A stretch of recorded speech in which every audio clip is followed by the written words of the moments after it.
پہلی بات تو یہ ہے کہ کیا ٹیکسلا میں 2 پروونشل اسمبلی اور 1 نیشنل اسمبلی کا الیکشن ہو رہا ہے، یہاں کسی کے پیپر روکے گئے ہیں؟ کسی سے چھینے گئے ہیں؟ ہر کسی کو آزادی کے ساتھ نومینیشن فائل کرنے کی بھی اجازت دی گئی اور ان کے پیپر سکروٹنائز بھی ہوئے۔ تو نیگیٹو چیز اگر کہیں کسی نے کو غلط کیا ہے تو وہ اس کا مطلب یہ نہیں ہے کہ پورے پاکستان میں غلط ہو رہا ہے۔ کہیں کو غلط اگر ہوا ہے تو کسی کی غلطی کی بنیاد پہ غلط ہوا ہوگا۔ جیسے پنڈی ضلع ہے، کل میری اسکروٹنی تھی NA53 کی، پنڈی میں بھی کوئی ایسی بات نہیں، کم از کم پنڈی ڈویژن میں کوئی ایسی بات نہیں۔ پنجاب لیول کوئی اکا دکا کیس ہے تو اسے نیگیٹیولی ایکسپلائٹ نہ کیا جائے، الیکشن کو متنازع بنانے کی کوشش نہ کی جائے۔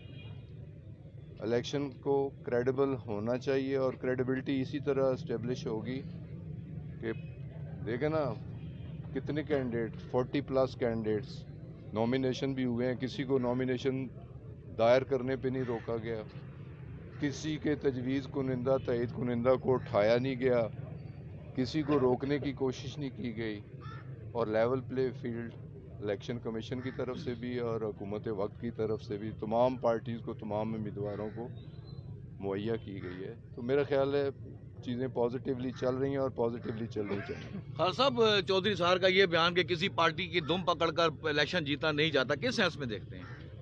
وہ ساری زندگی دم کیا پیر پکڑ کے الیکشن جیتے رہے،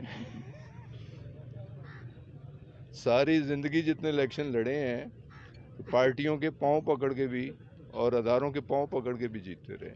اچھا خان صاحب، یہ بتائیے گا کہ یہاں کی جو مقامی قیادت ہے مسلم لیگ نون کی، ان کا یہ کہنا ہے کہ اگر استحکام کے ساتھ کوئی اتحاد کی بات ہوتی ہے تو یہ ناممکن نظر آتا ہے۔ آپ کیا سمجھتے ہیں کہ مقامی قیادت کو اس مشاورت میں شامل کیا جائے گا یا آرڈر کہیں اور سے آئے گا؟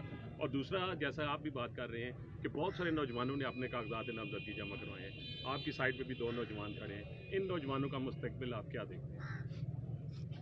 انشاءاللہ تعالی ویسے بھی اس ملک کے نوجوانوں کا مستقبل تابناک ہے، تو ان نوجوانوں کا مستقبل تو اب آپ کے سامنے ہے کہ لاسٹ الیکشن میں بھی بھاری اکثریت سے جیتے ہیں، منصور 37,000 کی لیڈ سے جیتا ہے، اور اسی طریقے سے عمار صدیق خان PMLN کے کینڈیڈیٹ سے 40,000 ووٹوں کی برتری سے جیتا ہے۔ تو انشاءاللہ تعالی یہ برتری بھی قائم رکھیں گے اور کامیاب بھی ہوں گے۔ اور صاحب، مقامی قیادت مسلم لیگ نون کی جو کہتے ہیں کہ مشاورت اگر ہم ان سے ہوئی تو ہم کسی طور پر اس چیز کو قبول نہیں کریں گے، کیا سمجھتے ہیں؟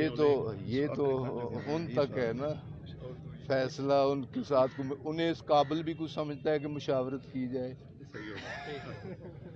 اگر کسی کو کسی نے اس قابل سمجھا تو مشاورتی عمل میں شامل بھی کیا جائے گا، اور پھر پارٹی ڈسپلن کی پابندی اگر ہماری پارٹی کو فیصلہ کرتی ہے تو یقیناً ہمیں بھی کرنی ہوگی، اور اگر ان کی پارٹی کو فیصلہ کرتی ہے تو انہیں بھی اس کی پابندی کرنی چاہیے۔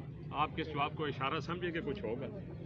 کچھ نہ کچھ تو ضرور ہوگا۔